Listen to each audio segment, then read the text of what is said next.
بسم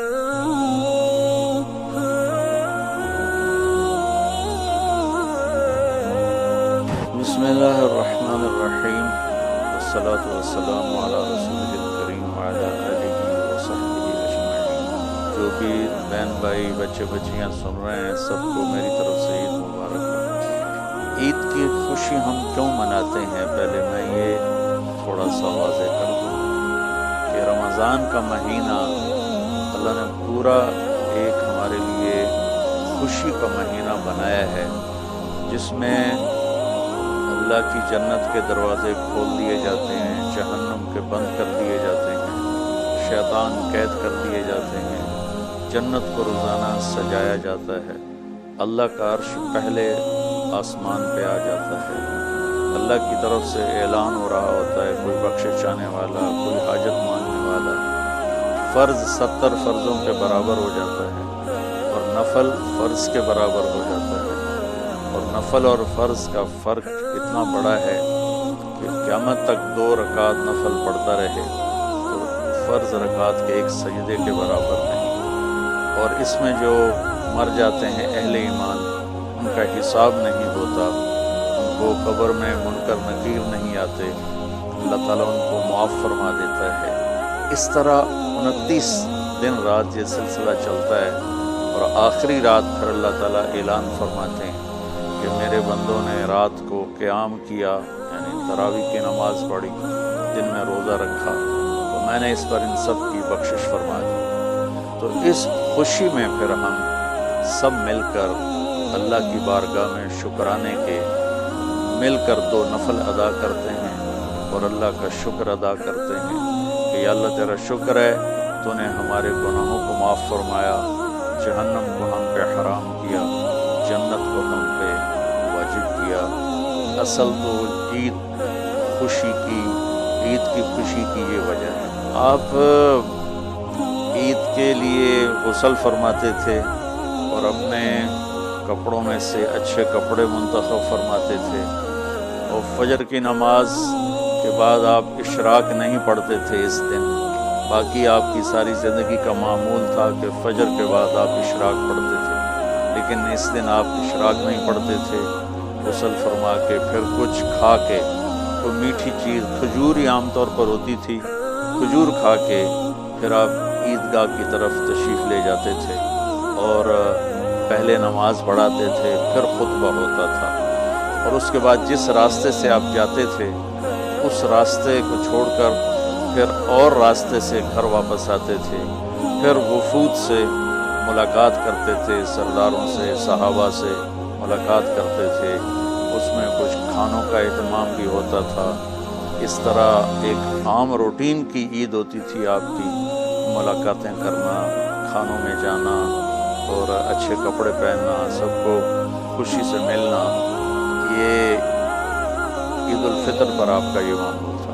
باقی جو اداسیاں ہیں، ڈپریشنیں ہیں، اس کی وجہ آپس کی محبتوں کا کم ہو جانا ہے، اور دنیا کی ایسی دوڑ جس نے اپنے آپ کو بھی بھلا دیا ہے، اور آپس کی نفرتیں ہیں اور آپس کے بغض حسد ہیں، ان منفی جذبوں نے ہماری خوشیوں کو دھندلا دیا ہے، ورنہ رمضان کا ہر لمحہ خوشی کے لیے ہے، اور عید اس کی بھیک ہے، اور پوری زندگی اللہ راضی ہو رہا ہو تو خوشی ہی خوشی ہے۔ ہمیں اپنے ملک سے، اپنی نسل سے آپس کی نفرتیں، حسد، بغض یہ مٹانے ہوں گے، تب جا کر ہمیں حقیقی خوشیاں حاصل ہوں۔ میں اس عید کے خوشی کے موقع پر اپنی قوم سے ہاتھ جوڑ کے اپیل کروں گا کہ جھوٹ بولنا چھوڑ دیں، دھوکہ دینا چھوڑ دیں اور ظلم کرنا چھوڑ دیں۔ مذہبی نفرت نے ہمیں تباہ کر دیا، سیاسی نفرت نے ہمیں تباہ کر دیا، صوبائی قومی نفرت نے ہمیں تباہ کر دیا، آپس کی رنجشوں کی نفرت نے ہمیں تباہ کر دیا۔ میں ساری قوم کے سامنے جھولی پھیلا کر چاروں صوبوں کے رہنے والوں سے اور ہر مکتب فکر سے متعلق اہل ایمان سے یہ درخواست کرتا ہوں کہ آئیں ہم سچائی کو اپنا ساتھی بنائیں اور دیانتداری سے اپنے آپ کو آراستہ کریں، اور ان انصاف کا ساتھ دیں، نہ ظالم بنے نہ ظالم کا ساتھ دیں۔ اسلام دو چیزوں کا مجموعہ ہے، ایک اللہ کا حق ہے جو عبادات کی شکل میں ہے، اور ایک اللہ کے بندوں کا حق ہے جو اخلاقیات اور معاملات اور معاشرت کی شکل میں ہے۔ یہ دونوں کمپلسری پیپر ہیں، دونوں لازمی پیپر ہیں، ان دونوں میں پاس ہونا ضروری ہے۔ میری نماز اچھی ہے لیکن میری دکان پہ جھوٹ ہے تو نماز اس جھوٹ کی کمی کو پورا نہیں کر سکے گی۔ میری دکان پہ سچ ہے لیکن میں نماز نہیں پڑھتا تو میرا یہ سچ بولنا میرے نماز کی کمی کو پورا نہیں کر سکتا۔ اللہ کے نبی نے دنیا سے جاتے ہوئے دو لفظوں میں سارا دین بتا دیا تھا۔ جب آپ کے جانے کا وقت قریب تھا تو آپ دو لفظ دہرا رہے تھے، الصلاۃ وما ملکت ایمانکم، میری امت میرے بعد ایک نماز نہ چھوڑنا، اور ایک امت کے غریب مسکین لوگوں سے، نوکر غلاموں سے اچھا سلوک کرنا۔ یہ دو الگ الگ ڈیمانڈ ہیں۔ جیسے پانی پینے سے روٹی کی کمی پوری نہیں ہو سکتی، اور روٹی کھانے سے پانی کی کمی پوری نہیں ہو سکتی۔ یہ دونوں الگ چیزیں ہیں۔ اخلاق کو عبادت کی کمی پر نہیں کر سکتی، اور عبادت کی کمی اخلاق کو اور اخلاق کی کمی کو عبادت پورا نہیں کر سکتی۔ ان دونوں چیزوں میں پاس ہونا ضروری ہے، تب جا کر ایک معتدل معاشرہ وجود میں آتا ہے۔ ایک حدیث سنا کے بات ختم کرتے ہیں۔ میرے نبی وضو فرما رہے تھے تو صحابہ آپ کے وضو کا پانی گرنے نہیں دے رہے تھے، نیچے سے لے کر کوئی پی رہا تھا، کوئی منہ پہ مل رہا تھا۔ آپ نے فرمایا ما یحملکم علی ھذا، یہ کیا کر رہے ہو؟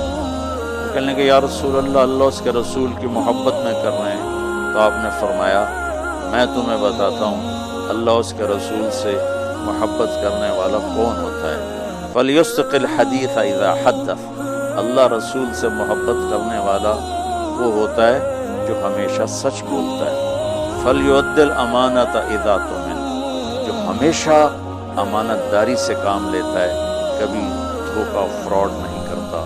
فلیحسن جوار من جاورہ، اور جو ہمیشہ اپنے پڑوسیوں کے ساتھ اچھا سلوک کرتا ہے، پڑوسی اپنے ہوں، غیر ہوں، مسلم ہوں، نان مسلم ہوں، وہ ان کے ساتھ اچھا سلوک کرتا ہے۔ یہ تین نشانیاں ہیں عشق رسول کی۔ یہ تین باتیں میری قوم اپنا لے تو یہ اندھیرے اجالوں میں انشاءاللہ تبدیل ہو جائے۔ دنیا کے لیے قانون ہے اللہ تعالیٰ کا کہ جس قوم میں انصاف، دیانتداری اور سچائی ہوگی انہیں اللہ عروج دے گا، وہ مسلم ہو یا نان مسلم ہو۔ اور جن ملکوں میں، قوموں میں بددیانتی ہوگی، ظلم ہوگا، جھوٹ ہوگا، وہ زوال کا شکار ہوں گی۔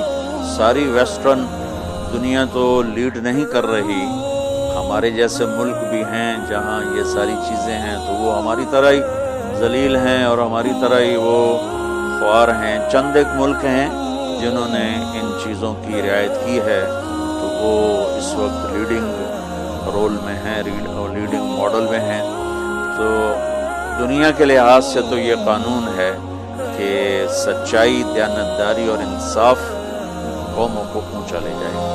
آخرت میں اللہ تعالیٰ نے اعلان کیا ان اللہ لا یغفر ان یشرک بہ ویغفر ما دون ذلک لمن یشاء۔ آخرت میں کامیابی کا آخری فیصلہ ایمان پہ ہوگا کہ اللہ تعالیٰ کا فرمان ہے میں شرک معاف نہیں کروں گا، اس کے علاوہ میں جسے چاہوں معاف کر دوں۔ تو ہماری 52 کے قریب اسلامی ریاستیں ہیں، وہ سب بری طرح اس زوال کا شکار ہیں، جس کی بنیادی وجہ یہ تین ہے جس کو میں بار بار آپ کے سامنے دہرا رہا ہوں۔ السلام علیکم۔